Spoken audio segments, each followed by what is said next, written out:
Hi friends, in this video we are going to discuss the questions that were asked for management shift from the module teaching aptitude in NTA UGC in December 2020, June 2021 cycles.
So if you consider the questions that were asked from the module teaching aptitude for management shift, we can say that it's not that easy. The questions were not that easy, but still if you know the basic concepts that are related to the teaching learning theories and also the various initiatives that are associated with higher education, this might seem a bit easy for you people who have already prepared in that respect. So as I have mentioned, it is not that easy, but still if you have gone through some of the major teaching learning theories, and also if you have an idea about some of the major initiatives that are associated with, especially the ICT based initiatives that are associated with higher education, these questions might seem quite easy for you. So when we consider teaching aptitude, we have an area there which is associated with higher education and the ICT related innovations or initiatives that are associated with higher education. So when we consider this particular shift, they have explored that particular area under teaching aptitude. So we have certain questions that are directly associated with higher education and the initiatives that are associated with that stream as well. So without having much wait, we'll be just going to the various questions that were asked for this particular shift from the module teaching aptitude. So here you have the first question. Who proposed theory of meaningful verbal learning? So as I have already mentioned, this question is basically from a teaching learning theory that is titled as the theory of meaningful verbal learning. So before answering this question, we'll be firstly looking into this particular theory of meaningful verbal learning, and this particular question is very direct and very simple. If you know the person who have proposed this particular theory, this is not a big deal. So anyway, we'll be going to discuss about this particular theory because we have got several questions from this particular area in different shifts. So this seems a very important topic under this particular module teaching aptitude and especially under teaching learning theories. So basically if you consider this particular theory, this was actually proposed by David Paul Ausubel. And this particular theorist, he was a man who has supported the idea of reception learning rather than rote learning. So he says that he says that we need to follow reception learning rather than just mugging up things or just learning it by remembering. So what he says that in order to sustain the things that you have learned in your mind for a long time, we must have to relate this new knowledge to what we have already known. So if we are learning something new, rather than going for a rote learning, just repeating and trying to remember that, what you have to do is you have to connect this new knowledge with the knowledge that you have with you. So connect the new information with the information that you already know, so that you can easily understand that particular concept, and also that can be maintained or sustained in your mind for a longer time as well. So this theory claims that new concepts to be learned can be incorporated into more inclusive concepts or ideas. So we have a cognitive structure. All of us have cognitive structures in which we have the knowledge that we have already acquired. So all of us have certain things that we know. So that consists of our cognitive structure, and we need to associate, or we need to link the new ideas that we are learning into this already maintained or already constructed cognitive structure. So that is what it says here. The theory claims that new concepts to be learned can be incorporated into more inclusive concepts or ideas. So if we are learning something new, you have to incorporate, or you have to link it with the more inclusive concepts or ideas, or the cognitive structure that we have already within us.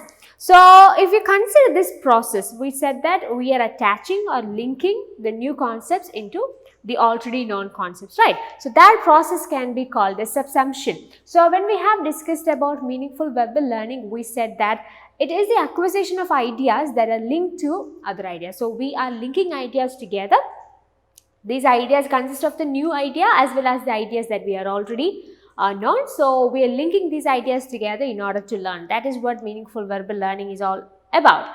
So what happens here? It takes place by the interaction between the new concepts and the more inclusive concept which are already learned. So when we are following this meaningful verbal learning, what is happening there? There is an interaction that happens between the new concepts that we call the subsumed. The new knowledge, the new idea that we are learning can be called as subsumed, and we are attaching these new ideas or concepts to a more inclusive concept, that is the things or the knowledge that we have already acquired previously in our experiences. So we are attaching these new concepts to the knowledge or the things that we have already learned. So that things that we already learned can be called as a subsumer, and the new concepts can be called as a subsumed, and the process of linking the subsumed to the subsumer, or linking the new concepts to the previously known concepts, can be called as, that process can be termed as subsumption. So basically we have two different types of subsumption.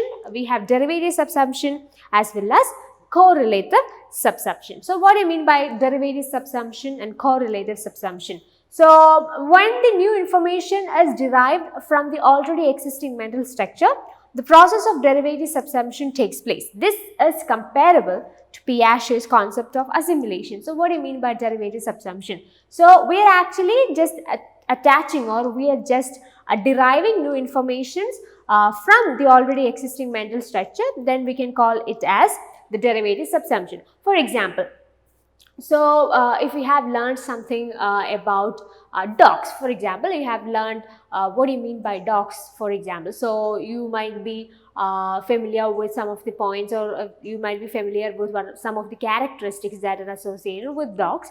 So you might be thinking of the peculiarities of a dog, what are the characteristics of a dog, and you have learned it. For example, if you are learning, or if you are teaching a child about this particular animal called dog, you will be giving them certain ideas or certain concepts that are associated with dogs.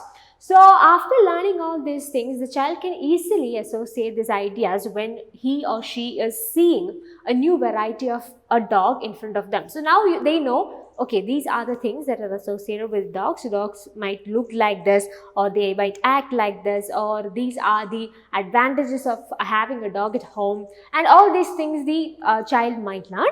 And later, if a child sees a new variety of a dog, we have different breeds, right? So when the child is introduced to a new variety of a dog, the child can easily associate it and recognize it as, okay, this particular dog is actually or this particular animal that is in front of me is actually a dog. Because what happens here, the child already knows the peculiarities, the characteristics of a dog, and now it is easy for the child to understand or to identify a new breed that the child doesn't or haven't seen so far.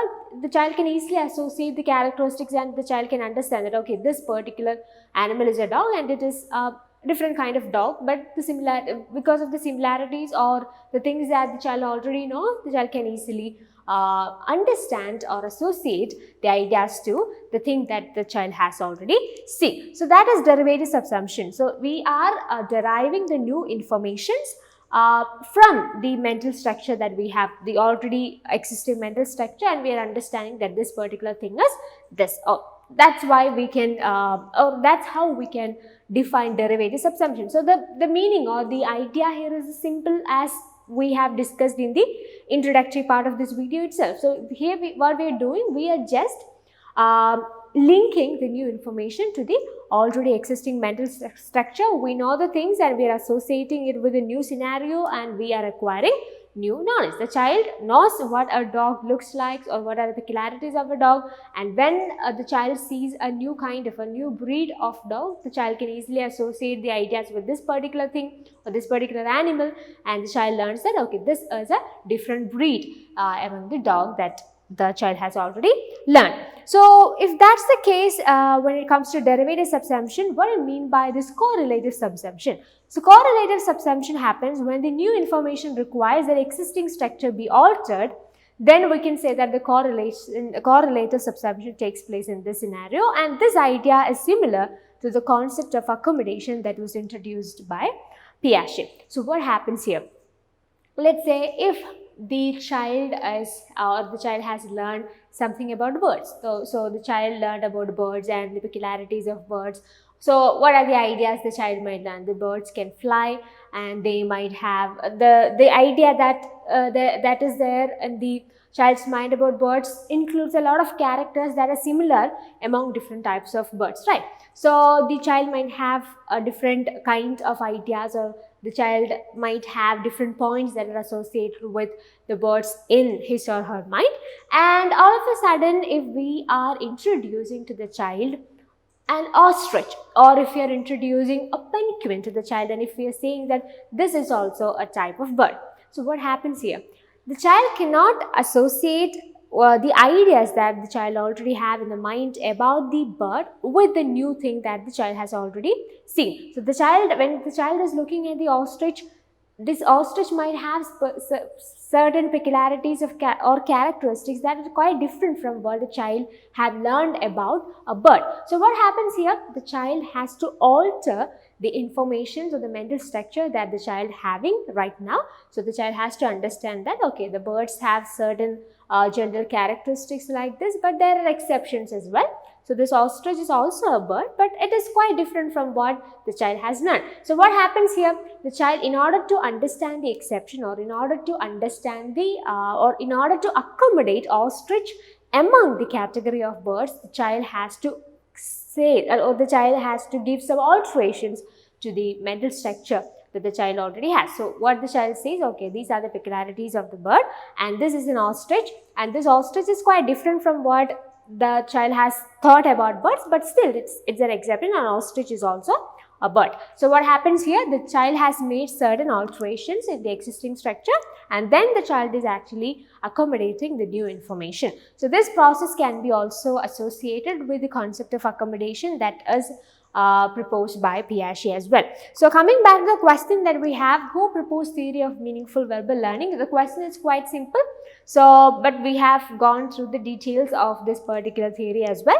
So if you are getting a question in the next exam from this particular area, now you know the basic concepts that are associated with theory of meaningful verbal learning. So anyway, the right answer for this question is option D, that is David Ausubel, because that is a man, or the David Paul Ausubel is the man who has, or the theorist who has developed or proposed the theory of meaningful verbal learning. Alright, now we are moving to the next question, that is the steps involved in developing a performance test are. So the different types of tests are a very important topic that we need to study under the module teaching aptitude, and this question is from the performance test, and we need to identify the various steps that are involved in developing a performance test. So they have given us various sequence here. We have to identify the correct sequence that are associated with a performance test. So that is the question here. So when we consider the options here, we have develop an observation or rating form, try out the test items before developing a final form, conduct a job or task analysis to determine what abilities are to be tested, develop an administration format, and finally develop some type of task sampling plan.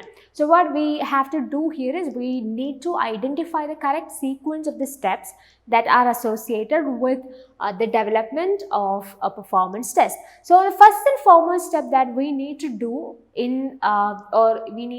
when we develop a performance test is option C, that is conduct a task analysis to determine what abilities are to be tested. So we need to make a plan. What are the abilities that we are going to test through this particular performance test that we are going to do? So that is the first step. Conduct a job analysis to determine what abilities are to be tested. What are the abilities that we need to test in this particular performance test? The second step is option A, that is develop an observation or rating form. So after identifying or after determining the abilities that we are going to test in this particular performance test, we now move to the next step, that is developing an observation or rating form.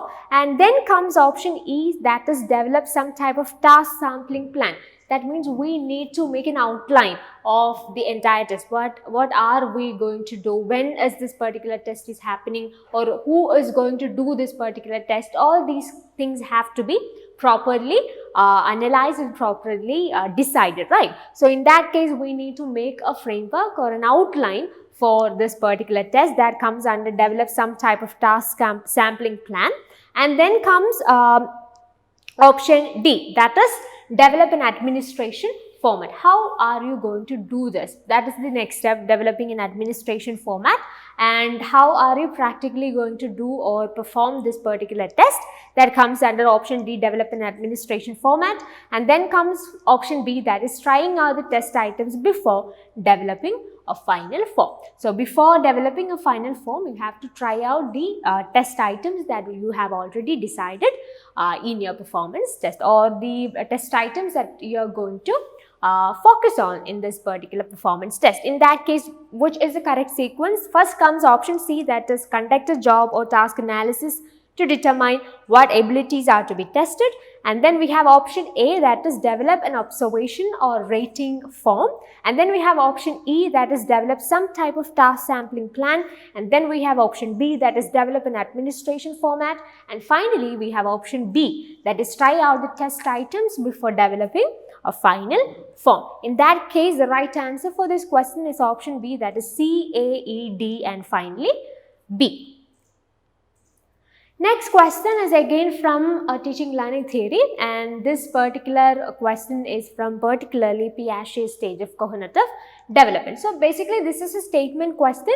You have given two different statements and you have to identify whether these statements are true or false or correct or incorrect. So here you have the first statement. As per Piaget's stages of cognitive development, the child learns a language and begins to use symbols to represent objects during the pre-operational stage. Statement 2 says, as per Piaget's stages of cognitive development, the child learns through reflexes, senses and movement actions on the environment during the formal operational stage. So if you consider Piaget's stages of cognitive development, he has introduced 4 different stages in a person's cognitive development or in a person's cognitive development. So these are the 4 different stages. We have sensory motor stage, that is in between birth to 2 years, and then we have pre-operational stage, that is from 2 to 7 years of age. Then we have concrete operational stage, that is from 7 to 11 years, and then we have formal operational stage, that is from 11 years to adulthood. So if you consider the first statement, here it says that as per Piaget's stages of cognitive development, the child learns a language and begins to use symbols to represent objects during the pre-operational stage. So pre-operational stage is in between 2 to 7 years of age. So this is a time when the language acquisition and all these things are actually happening. In that case, the first statement is actually true. The child learns a language and begins to use symbols to represent objects. this is the time when the child is actually using symbols in order to represent, or pictures in order to represent various objects. So that happens in pre-operational stage, and also this is the stage when the child is actually learning to use language as well. In that case, we can say that statement 1 is true.